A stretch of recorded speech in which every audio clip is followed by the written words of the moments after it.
आप जानते हैं मैं प्रभु में आया, बिल्कुल नया था प्रभु में, और यूथ ग्रुप ज्वाइन किया और मैं सिगरेट पीता था। मसीह यीशु को पा लिया मगर सिगरेट पीना नहीं छोड़ा, बिल्कुल नया नया, और वो मुझे खाती थी चीज़। मैंने उपवास किया, मैंने अपनी नाक ज़मीन में रगड़ी। मैं आपको बता रहा हूँ, एक परमेश्वर के दास ने कहा था कि अगर तुमने बार बार एक पाप को किया तो परमेश्वर का आत्मा तुम्हें छोड़ के चला जाएगा, और नाक रगड़ो घर जाकर। मैं ऐसा डर गया, बिल्कुल नया था, गया घर और नाक रगड़ी नाक रगड़ी नाक रगड़ी नाक रगड़ी, इतनी रगड़ दी कि लाल हो गई आगे से। मेरे दोस्त में चिढ़ाने गए, Rudolph the red nose reindeer. क्योंकि सत्य नहीं पता था, नहीं पता था कि इस वाचा में परमेश्वर आपके पापों का लेखा जोखा नहीं रखता। यीशु मसीह ने कहा इट इज फिनिश्ड। तो सब कुछ करा। परमेश्वर के बहुत सारे लोगों के पास गया, बोला मैं इस आदत से परेशान हो गया हूं, मेरे सर पे हाथ रखो। उन्होंने सर पे हाथ रखा, बहुत मीटिंग्स में गया, कुछ नहीं हुआ। फ्रस्ट्रेट हो गया क्योंकि यीशु मसीह से प्यार करता था पूरे दिल से और नहीं चाहता था कि मैं एक झूठा जीवन जीऊँ। और मेरे अंदर एक थॉट आया, क्योंकि मैं मिनिस्ट्री करने जाने लगा अपने पास्टर के साथ, क्योंकि मैं यूथ ग्रुप में आ गया था। मैंने कहा अगर कोई व्यक्ति मेरे पास आया और बोला मेरे लिए प्रार्थना कर दो, मैं सिगरेट पीता हूँ, तो मैं क्या करूँगा? क्योंकि मैं खुद पीता था। या तो मैं ये करूँगा, कहूँगा हे प्रभु मेरे भाई को सिगरेट पीने की गंदी आदत से आज़ाद कर, और मेरा दिल बोलेगा कपटी कपटी कपटी। या मैं कहता अरे क्या फ़र्क पड़ता है, और दोनों गलत। तो मैंने कहा प्रभु मुझे नहीं चाहिए, मैंने तेरा आईडी कार्ड पहना है यीशु, मैं नहीं चाहता कि मेरी वजह से तेरे नाम धराई हो, मैं चाहता हूँ मेरा जीवन तुझे महिमा दे। तो आज भी याद है, मालवीय नगर की सड़क में चल रहा था, फ्रस्ट्रेट हो चुका था, सब कुछ कर दिया, उपवास, प्रार्थना, बांधना, तोड़ना, खोलना, सब कुछ जो सिखाया लोगों ने, सब कुछ कर दिया। लहू लगा लिया पूरी जगह, यीशु का लहू घर में फैला दिया, सब कुछ कर दिया, छुटकारा नहीं मिला। यीशु मसीह ने क्या कहा? छुटकारा कैसे आता है? तुम सत्य को जानोगे और सत्य तुम्हें हर एक बंधुआई से आज़ाद। और मालवीय नगर की सड़क में जा रहा हूँ, मैं बोल रहा हूँ प्रभु कब आप मुझे छुटकारा देंगे?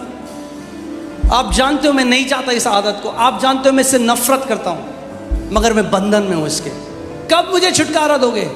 और अचानक एकदम से परमेश्वर की आत्मा ने मुझसे बोला मैंने क्रूस में तुझे 2000 साल पहले ही डिलीवर कर दिया था। और वो ऐसा है कि जैसे एक लाइट बल्ब मेरे अंदर जला, और मैंने कहा जैसी परमेश्वर को मैंने क्या किया? उस सत्य के साथ क्या लगी? मैंने कहा मैं डिलीवर्ड हूँ, I am delivered, I am delivered, मैं छुटकारा पा चुका हूँ। और वो दिन है और आज का दिन है, मेरे को 1% भी सिगरेट पीने की तलब नहीं हुई। क्या किसी ने मेरे ले हैंड किया? नहीं। क्या किसी ने तेल लगाया? नहीं। क्या हुआ? केवल सत्य। Lasting deliverance comes to the word of God. वचन का जो प्रकाशन है, प्रकाशन, नए नियम का प्रकाशन जो मसीह ने किया है, वो ही छुड़ा सकता है। आप जानते हैं बाइबल में लिखा है, can you put that scripture? आज भी जब वो पुराने नियम को पढ़ते हैं, even when they read Old Testament, their eyes are blinded. इतने सारे मसीह लोगों की आज आंखें ब्लाइंडेड हैं क्योंकि केवल पुराने नियम पढ़ते हैं, नए नियम के भेद को नहीं जानते। नए नियम पढ़ेंगे भी तो मैथ्यू, मार्क, ल्यूक, जॉन, जो एपिस्टल्स लिखी गई हैं हमारे लिए, वो नहीं समझते, पर भेद उन एपिस्टल्स में। लोग बोलते हैं बट पास्टर जनरेशन कर्स की टीचिंग से लोगों को फायदा हुआ। हाँ है, साइकोलॉजिस्ट भी फायदा देते हैं लोगों को, होता है फायदा, पर वो बहुत निचले ट्रुथ से है। आप एक बंदे के शरीर के साथ डील कर रहे हो, आत्मा के साथ डील करो, उसको बताओ आत्मा में वो मसीह में धार्मिकता है परमेश्वर की। देखो क्या होगा, देखो रिजल्ट कितना जल्दी आएगा। ट्रुथ यू सेट फ्री कर देगा। मुझे कोई थेरेपी सेशन नहीं जाने पड़े, जैसे ही सत्य का प्रकाशन आया मेरी बंधुआई टूट गई। ऐसे ही कर्जों के साथ था, जैसे ही वचन का प्रकाशन आया मेरी गरीबी की बंधुआई टूट गई। आज आपको केवल सत्य चाहिए। Lasting deliverance comes through the word.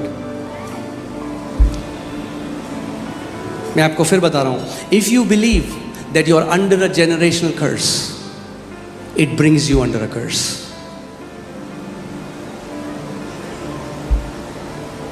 मैं हैरान हो जाता हूं, इतने सारे लोग आज जनरेशन कर्स की बातें कर रहे हैं. भाई ब्लेसिंग की बात क्यों नहीं कर रहा कोई? क्योंकि मसीह ने हमें मोल लेकर छुड़ा लिया श्रापों से और हमें सब प्रकार की आत्मिक आशीषें दे दी हैं. मगर अगर कोई आशीष की बात करे तो वो है खराब प्रचारक, कोई श्रापों की बात करे तो वो है बहुत गॉडली प्रचारक. वाह वाह.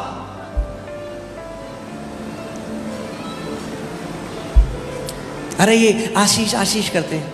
अरे आशीष आशीष परमेश्वर ने करा अपने वचन में, उसको बोलो अगर बोलना है कुछ तो. मैं आज ये प्रार्थना करता हूँ आपके ऊपर कि आज के बाद आप इस बात पर विश्वास करोगे कि आप मसीह में हर एक श्राप से छुड़ाए गए हो और आपको परमेश्वर ने श्रापों से हटाकर आशीषों में डाल दिया है.